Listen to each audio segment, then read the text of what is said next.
ইউরিদুনা লিইউতফিউ নূরাল্লাহি বিআফওয়াহিহিম ওয়াল্লাহু মুতিম্মু নূরি।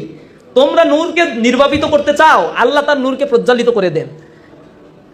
আল্লাহ রাব্বুল আলামিন আমাদেরকে বাঁচিয়ে রাখবেন, কারণ আমরা আল্লাহর গুণকীর্তন করি। দুনিয়ার কোনো মানুষের গুণকীর্তন কেচ্ছা কাহিনী করে আমরা আমাদের সময় ব্যয় করি না। কোন পীর সাহেব কোন গ্লাসে ফু দিয়ে বোমবাস্টিং করে ফেললো, এগুলো বলা আমাদের কোনো বিষয়ের মধ্যেই নাই। আমরা বলি কোরআন এবং সুন্নাহ যা বলেছে, মা আতাকুমুর রাসূলু ফাখুযুহু ওয়া মা নাহাকুম আনহু ফান্তাহু। যা তোমার রাসূল নিয়ে এসেছেন তা গ্রহণ করো, যা থেকে তোমার রাসূল বিরত থাকতে বলেছেন তা থেকে বিরত থাকো। এটা হচ্ছে আমাদের ফিলসফি। এই জিনিসটাই হচ্ছে আমরা বলার চেষ্টা করি মানুষের কাছে। আমরা নিজেদের কেচ্ছা কাহিনী বলি না, এ কারণেই মানুষেরা আমাদের কাছে আসে। আসার পরে জীবনের শত রিস্ককে মেনে নেয়।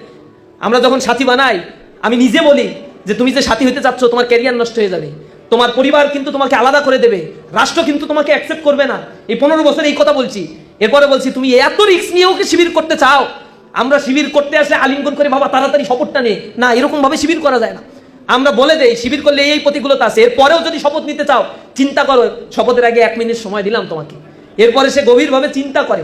আমার জানা মতে যত শত শপথ আমি দিয়েছি, শত শত হাজার হাজার শপথ দিয়েছি, একটা ছেলেকে পাই নাই যে ওইখান থেকে উঠে চলে গেছে যে না আমি শপথটা নিব না, এখন আমার খুব ভয় লাগে। বলছে না ভাই, জীবনের রিস্ক নেব, কারণ কোরআন প্রতিষ্ঠার জন্য দুনিয়াতে আসছি, দুনিয়াতে উদারপূর্তি করার জন্য আসি নাই। খেয়ে দিয়ে ফুর্তি করে জীবন যাপন করবো, মরার পরে কি জবাব দিব?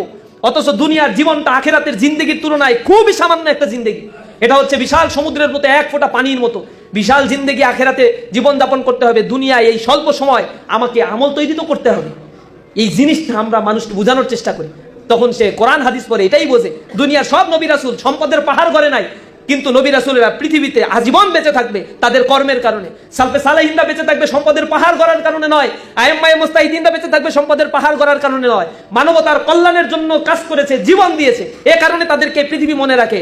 আর হামান, কারুন, সাদ্দাত, ফেরাউন, নমরুদদেরকে কেউ মনে রাখে না, কারণ তারা সম্পদের পাহাড় গড়েছিল। নিজেরা গর্ব করে বলেছিল আনা রব্বুকুমুল আলা, আমি বড় রব। আল্লাহর সাথে তারা চ্যালেঞ্জ করে দিয়েছে। আল্লাহ রাব্বুল আলামিন বলেছেন তোমাদেরকে কোথা থেকে সৃষ্টি করেছে হুশ করো না। মিন নুতফাতিন আমশাজ, শুক্র রক্তবিন্দু থেকে তোমাকে সৃষ্টি করেছে। যে রক্তবিন্দু মানুষের শরীর থেকে নির্গত হলে গোসল ফরজ হয়ে যায়, সেখান থেকে তোমাকে সৃষ্টি করে তুমি আমার সাথেই কথা বলো, আমার বিরুদ্ধে অবস্থান নাও। তোমার এত ক্ষমতা, দুনিয়াতে তোমাকে আমি স্বাধীন করে পাঠাই নাই, স্বাধীন চিন্তা শক্তি তোমাকে দিয়েছি, কিন্তু এর অপব্যবহার করলে কিয়ামতের ময়দানে তোমাকে ধরা হবে। এই জিনিসটাই আমরা মানুষকে বোঝানোর চেষ্টা করি।